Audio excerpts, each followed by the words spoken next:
Hi, my name is Brittany and I'm a nurse practitioner. I'm also the creator of the Brittany Holzbeck NP Review. It is the most affordable and comprehensive nurse practitioner boards review on the market, and it is accredited through the AANP. So if you take the course, you are eligible to get a little bit over 17 continuing education credits. Also, on top of that boards review, I have tons of really useful resources for the nurse practitioner student, nurse practitioners that are already in practice, just really useful resources that you can find over on my website. The website is www.thenewNP.com. Everything that I have is available there, so I definitely recommend that you go ahead and check it out. So on this channel, on this YouTube channel, I do a little bit of a couple different things. Sometimes I do educational content. That is the priority. Sometimes I sit down and talk with you about my life and different things going on. Today, I am going to be doing educational content. And I had this really fun idea that I thought would be a different, fun way to work on active recall and just help you prepare for boards, or honestly, this would be really helpful, especially if you're like new and in practice. And so what I thought would be fun is if we did these little brief case studies. I should do case studies maybe in the quotes. Little brief case studies, if you will, where I present to a patient. I give you very pertinent details, kind of like hot topic buzzwords, like those high yield topics. Honestly, like kind of more like classic textbook presentation. Of course, you listen, you absorb the information. And what I want you to do is I want you to put into the comments your guess for each diagnosis. I will have the answers in the description to this video, but no cheating. First, go through, answer what you think is at the top of the differential, and then I will have the answers in the description. Put them in the comments and then see how you guys did. Of course, medicine is more nuanced than that, and it's rarely going to be you just have one diagnosis that you are focused on. You usually are ruling out multiple. It's usually a process of elimination. Sometimes though, it is just very straightforward. When you are on boards, it's typically more straightforward. It's typically that more classic textbook presentation. And so I think that it's going to be really helpful for me to utilize that and present these patients in that way. But in practice, you will often too encounter patients where it is a little bit more straightforward. Of course, that's easier, right? But that is not always the case. Medicine is nuanced, and sometimes you will have 2, 3, 4 things on your differential. But for this video, I'm going to present to you 5 mini like case studies, case series, and you need to identify what would be at the top of your differential. And yeah, like I said, I think it'd just be like a fun, different way to work on active recall, see how much you are really grasping these concepts and making sure that you're mastering that textbook presentation of these big diagnoses. So before we get into it, if you could do me one little favor, if you could go ahead and like the video and subscribe to the channel.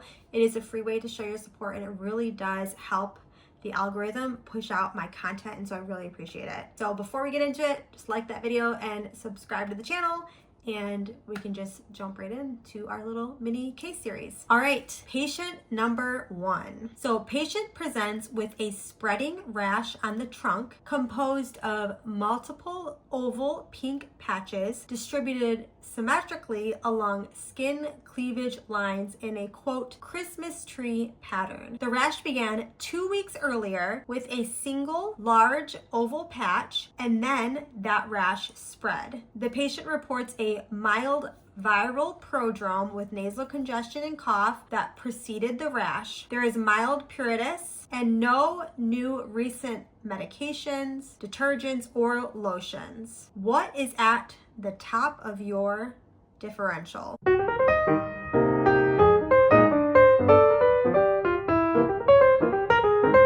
So a fun little thing about this first patient case scenario is that this actually describes my very first patient as a nurse practitioner. My very first patient that I took care of on my own, independently, presented with exactly this. And so, yeah, just something to share. All right, patient number 2. Patient presents with unilateral eyelid swelling, erythema, warmth, and tenderness, which developed over about 24 to 48 hours. They have mild fever, and a recent history of a local insect bite near the eyebrow. They also have concurrent sinus congestion. Their visual acuity is intact.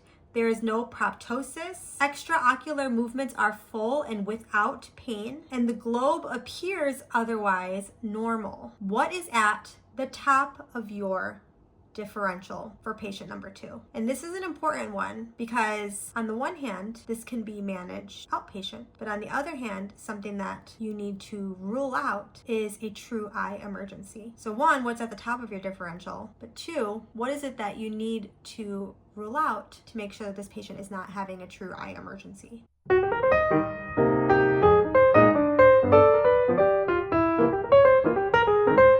All right. Patient number 3. Patient presents with recurrent spontaneous episodes of rotational vertigo lasting 20 minutes to several hours, accompanied by fluctuating unilateral low frequency sensory neural hearing loss. They have persistent oral fullness and intermittent roaring tinnitus. Symptoms began months ago with progressive worsening of their hearing between attacks, with no focal neurologic deficits. What is at the top of your differential with this patient? What are you concerned about with this patient that is having rotational vertigo and sensory neural hearing loss?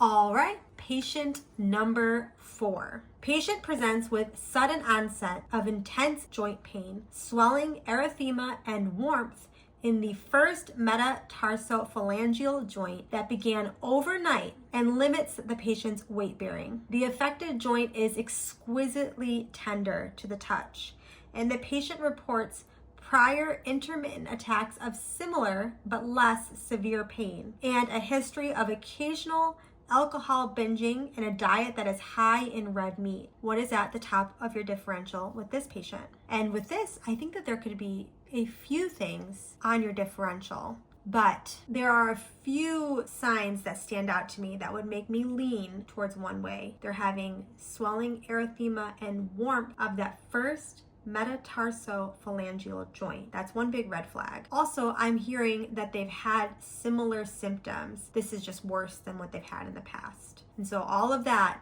is building my differential, and one thing is at the top. What is at the top of your differential?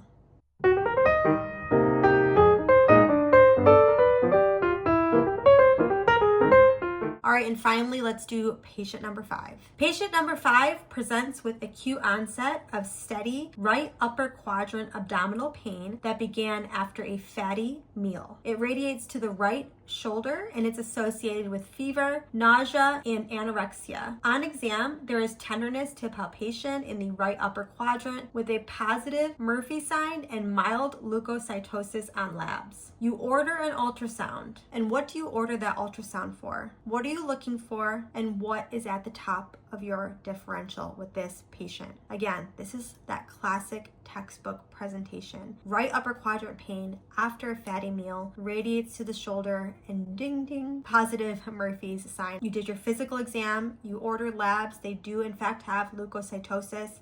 Next up, you're going to order an ultrasound, and what is it that we're looking at? What is at the top of your differential?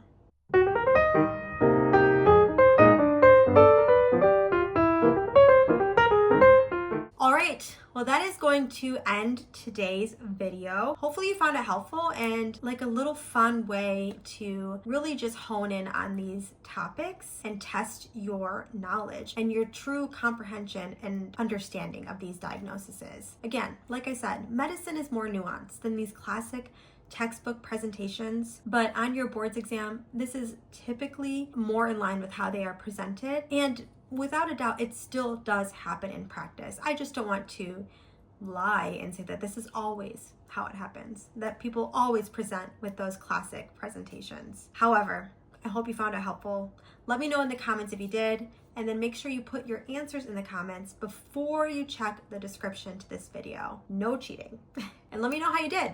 and let me know. Maybe I will do more of these in the future if you found them helpful. But other than that, make sure, like I said, if you are studying for your nurse practitioner licensing exam, you check out my review course at www.thenewNP.com, or if you're looking for any other helpful resources, be it that you are a student, that you are studying for your boards, or that you're in practice, I have all kinds of stuff over there. I have a Clinical Pearls membership where we go over case studies and educational content. I have a guidebook that is a wonderful PDF that you can download, print, have on hand. I have a workbook that's really great to help you study. I have a non-clinical lecture. It came highly requested from many different students because, especially the ANCC, that is more heavily focused on non-clinical topics. I know that the non-clinical is an area that some students get a little bit more nervous about, so I made a lecture solely dedicated to that. So there's just so much there for you. Make sure you check it out. And like I said, any questions, go ahead and leave them in the comments. But other than that, I wish you guys nothing but the best.